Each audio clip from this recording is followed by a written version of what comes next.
So we've talked about food, we've talked about fashion, we've talked about education, we've talked about bottled water, we've talked about cosmetics, we've talked about so many different kinds of industries. There's so many that you could choose from. We've talked about sports, we've talked about, especially, I love fashion. We've also talked about entertainment. We've talked about so many different kinds of industries over the past 2 terms that for the second assignment, you could choose from any of these or more.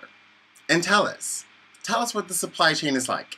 If you choose fashion, for example, how would you link the fashioneer in this part of the world to the raw materials, to the people who manufacture and produce this final product, to the people who even sell it to me? How would you investigate ethical and unethical practices all along the supply chain? You guys know that I'm a big fan of tech as well. And one of the companies that we've picked on a lot is Apple.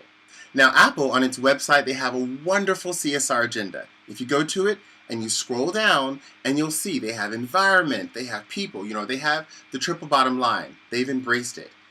Their strategy, recycling, reduce, reuse, recycle, and retaining value closer to the value chain and linking the supplier with the consumer, the circular economy. They've done that too. I know it's not just tech who's done that, but fashion as well. Remember the Circular Fashion Agenda 2020, where industry-wide fashion houses committed to reducing, reusing, recycling. And you're seeing that all around us. And I'd love to see images of how CSR is enacted and how it's touched, felt, how you experience it in the world around you. Last but not least, many of you would like to talk about the role of consumers in all of this. Where are you? And I ask you as stakeholders, and you're doing a stakeholder analysis, and certainly consumers fit heavily amongst that. And one reason really shouts out to us: social media. What has been the role of social media in changing the conversation about the behavior, actions, and practices of businesses, both how they interact with consumers? And so we have consumer watchdogs on television, and we have consumer watchdog arms of government to enforce our rights. But equally, what about those who are further along in the supply chain, or as we like to say, further down in the supply chain? What does the triple bottom line tell us about the value that those people contribute and to how that's retained in the final product? In one of our seminar activities, we looked at the story of stuff.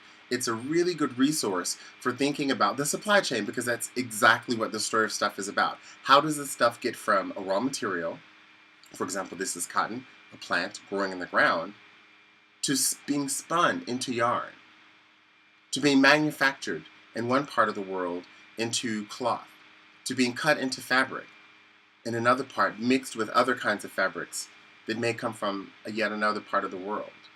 And finally, meeting its destination to me, the consumer, in the wealthy part of the world.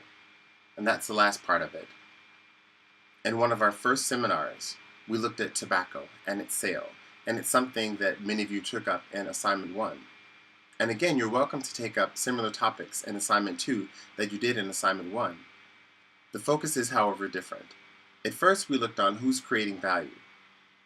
Now we're looking at where is value created already along the supply chain? How can we take an analytical look, a critical look? And when we looked at tobacco, remember that Economist article?